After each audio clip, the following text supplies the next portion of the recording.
enjeux de l'inclusion numérique sont en réalité des enjeux d'inclusion sociale avec deux dimensions. Une dimension qui est liée à l'accès au droit. On est dans un contexte un peu d'urgence avec la dématérialisation des services publics. Et puis quelque chose qui se travaille plutôt à long terme, c'est le fait que le numérique peut aussi développer de la capacité auprès des gens, renforcer leur citoyenneté. Le souhait du département et de la métropole et de se dire comment on peut aujourd'hui faire bénéficier les personnes des potentialités du numérique. Et les actions qui vont être présentées cet après-midi, l'intérêt en tout cas que l'on y voit, c'est que ce sont des actions qui sont à l'initiative des associations locales. C'est comment sur un territoire on se mobilise, comment les acteurs de terrain se mobilisent. Je pense aux associations, comme on va le voir. Je pense également à des professionnels des collectivités qui se disent à un moment donné, quand on reçoit des publics, comment mieux répondre et du coup mettre en place des projets. Et c'est en travaillant avec les acteurs, quand je dis les acteurs, je pense aux collectivités. Toutes les communes de la métropole sont présentes sur ce chantier de travail. Nous avons également les opérateurs, ce qu'on appelle aujourd'hui les opérateurs de services publics qui sont présents, la caisse d'allocation familiale, la caisse primaire d'assurance maladie, la CARSAT, qui sont là aussi pour se dire, voilà, l'accès au droit, ça va passer immanquablement demain de plus en plus par le numérique. Comment on fait en sorte que les personnes, effectivement, puissent être autonomes dans leur démarche? Pour autant, on sait aussi que pour devenir autonome, peut-être qu'effectivement, le numérique peut être un outil intéressant pour, au-delà d'accéder à ces droits, accéder, encore une fois, à des potentialités, retrouver des capacités d'apprentissage, retrouver de l'estime de soi. Et ce qui est à jouer dans le chantier qui nous occupe, c'est la rencontre en fait de ce monde du travail social avec le monde du numérique. Et l'enjeu majeur du chantier, c'est qu'on puisse se coordonner pour que demain, sur le territoire, les habitants puissent avoir accès à leurs droits.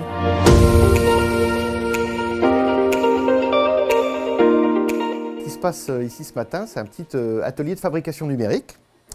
On est en train de se familiariser avec les jeunes à l'impression 3D et au scan 3D également. Voilà. Donc première étape, scanner son visage avec un scanner 3D. Ensuite, exporter le petit fichier, le mettre dans un trancheur, le logiciel Cura qui marche avec l'imprimante Ultimaker, et on va imprimer sa tête en 3D, voilà, pour en faire un porte-clés ou un souvenir.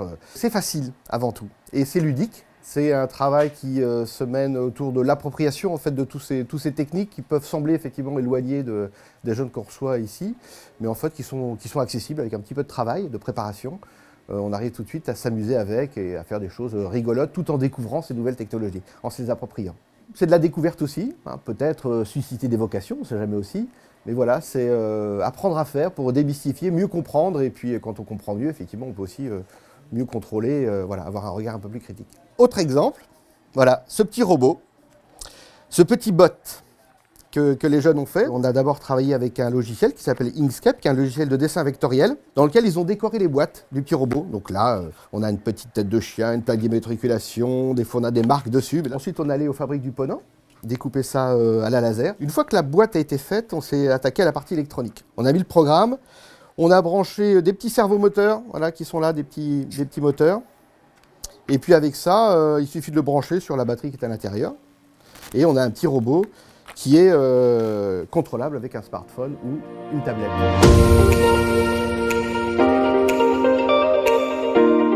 Je vais vous parler de l'atelier numérique du Centre départemental d'action sociale de Brest-Rive-Droite. Il faut savoir qu'il est né en 2017 suite à une enquête faite auprès du public de plusieurs partenaires du quartier et qui ont démontré que les gens avaient effectivement des gros problèmes pour faire leurs démarches par Internet. Or, aujourd'hui, on sait très bien que les impôts, la CAF, tout se fait par Internet.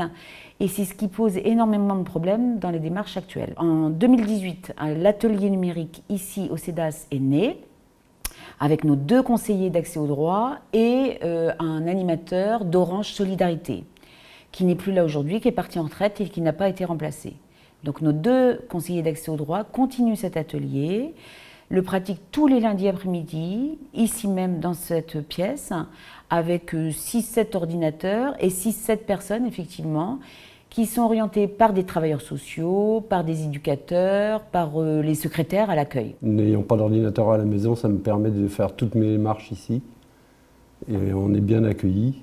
Ça nous permet de mettre à jour tous nos dossiers, CAF, Pôle emploi, retraite, les impôts et tout, quoi. Ça nous apporte beaucoup de choses. L'idée, c'est effectivement qu'ils soient autonomes chez eux, qu'ils apprennent à se débrouiller et à comprendre un peu comment faire des démarches. Savoir se servir d'un ordinateur, faire son actualisation à Pôle emploi, aller sur son compte CAF, aller sur son compte Amélie. Il faut qu'on poursuive cet atelier, parce qu'il faut savoir que si les gens viennent dans notre atelier au centre départemental, c'est qu'ils n'iront pas ailleurs dans d'autres structures. Il y a plein d'autres ateliers numériques qui existent sur le quartier, mais ici, ils se sentent en sécurité, ils se sentent entourés. Grâce à ça, j'ai appris que j'allais partir bientôt à la retraite. Moi, je suis content d'avoir cet atelier numérique ici, de venir tous les mercredis. On a des personnes qui sont compétentes et qui nous aident beaucoup dans nos démarches. L'idée, c'est bien de combattre la fracture numérique et du coup de les mettre en confiance et surtout qu'ils accèdent à leurs droits.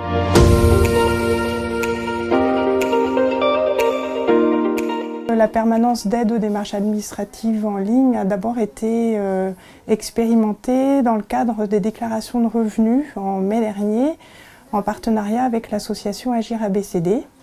Et au vu du succès en fait, de cette première tentative, on a souhaité rendre ce service régulier à l'ORB en proposant depuis septembre dernier une permanence tous les 15 jours, le lundi après-midi.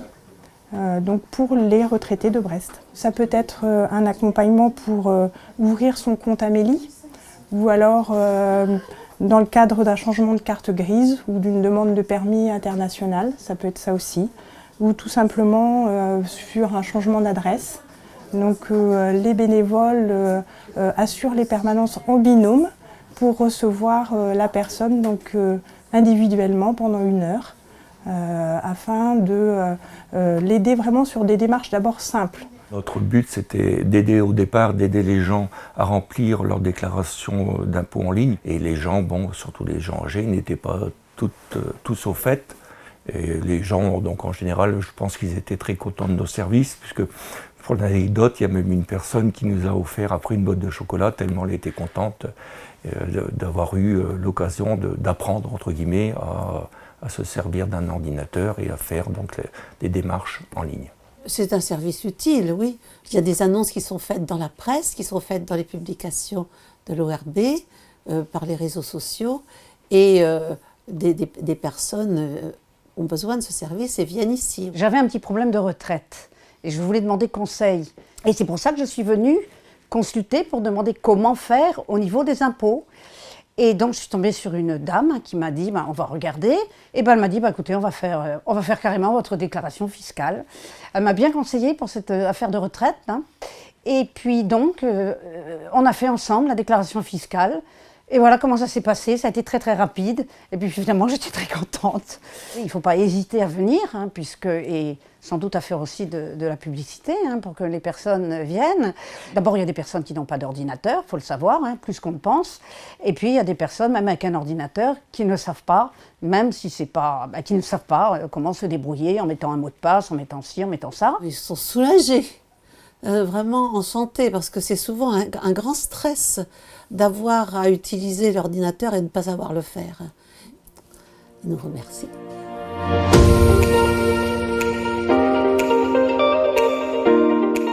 L'atelier Lire et Écrire a été créé en 2016 suite à la demande des familles d'ATD Quart Monde et des militants ATD Quart Monde. Donc je suis partie, je suis militante ATD Quart Monde depuis bientôt 30 ans. Et le numérique est venu après, parce qu'on s'est aperçu que beaucoup de personnes qui vivent dans la précarité n'ont pas accès à Internet ni à leurs droits et perdent beaucoup de droits comme le RSA, la CMU, etc. Donc l'atelier a été fait pour ça. Et que notre but à nous, avec l'atelier Lire et Écrire unique, c'est que tout le monde puisse accéder à leurs droits, mais tout seul et être indépendant avec Internet. Qu'est-ce qu'on fait? Alors on a des sujets d'accès. Là, ce matin, on a un sujet sur les pertes de papier, comme si on n'avait plus de papier, comment on fait pour refaire les papiers. Et le problème actuellement, c'est qu'on a une militante qui a perdu ses papiers ce matin et elle ne sait pas comment faire parce qu'on lui demande toujours d'aller sur Internet, mais elle ne sait pas comment faire. Donc là, c'est un sujet qu'on débat et on écrit dessus, le sujet, sans papier, qu'est-ce qu'on fait? dans la vie, on écrit et on publie nos articles sur le site Atelier Lire Écrire et on demande si on peut avoir des commentaires et on a un compte Twitter aussi pour mettre tout ça en ligne pour que les gens nous disent si c'est bien ou pas. On veut bien des commentaires pour qu'on puisse encore plus évoluer. Les objectifs prolongent un peu ce qu'on avait pu faire dans d'autres ateliers d'écriture il y a quelques années, avec l'écrit des sans-voix, des choses comme ça. Il s'agit de s'exprimer, d'échanger et d'écrire.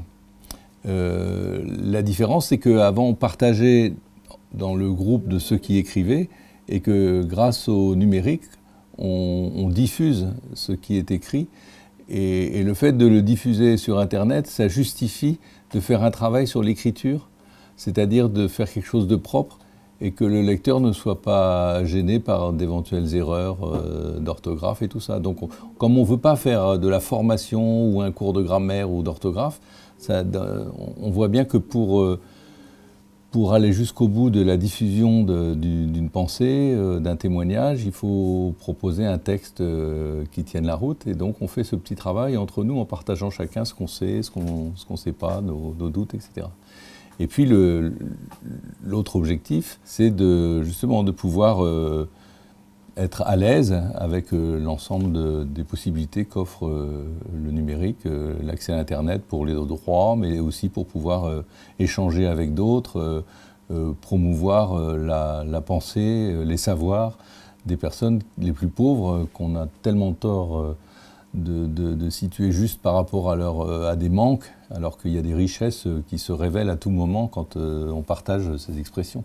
Avant, je n'ai pas beaucoup de confiance en moi, je ne savais pas utiliser Internet et maintenant je peux apprendre aux autres à utiliser Internet, à aller faire des tutoriels, aller sur le Pôle emploi, écrire mieux.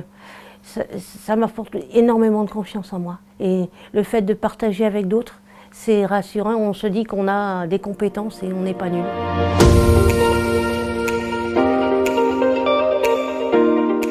Donc la consigne numérique, c'est pour donner une image, c'est comme une armoire. Une armoire avec deux parties. Il y a une partie qui est un espace commun, qui est à partager avec le référent de confiance, le travailleur social qui accompagne la personne. Et il y a une autre partie qui est une partie personnelle, où la personne peut déposer des documents sans que nous, on puisse avoir un accès. Donc ce qui est intéressant, c'est la partie partagée, parce que la personne peut déposer des pièces d'identité, des avis d'imposition, des documents en tout cas qu'elle souhaite partager avec son référent de confiance. Ça facilite le travail parce que au moins il y a un endroit qui est partagé, donc en toute légalité, c'est-à-dire que c'est pas facile toujours d'avoir des codes personnels dans nos dossiers et du coup le fait que les personnes acceptent de partager ces informations, ça nous offre un cadre juridique aussi intéressant pour le partage d'informations. Donc la consigne numérique, c'est un outil que l'on propose aux personnes en situation de précarité.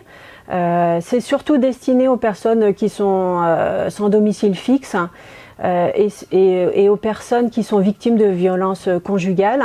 Pourquoi ? Parce que quand on est à la rue, on risque de perdre ses papiers, il pleut, ils peuvent être abîmés. Et du coup, on peut se faire voler son sac aussi. Pour les personnes victimes de violences conjugales, parce que souvent les conjoints violents gardent des papiers qui pourraient les compromettre ou qui pourraient permettre à la personne de quitter le logement. Donc dans cette consigne numérique, elle peut stocker ses papiers d'identité, des photos montrant des traumatismes, des certificats médicaux, etc.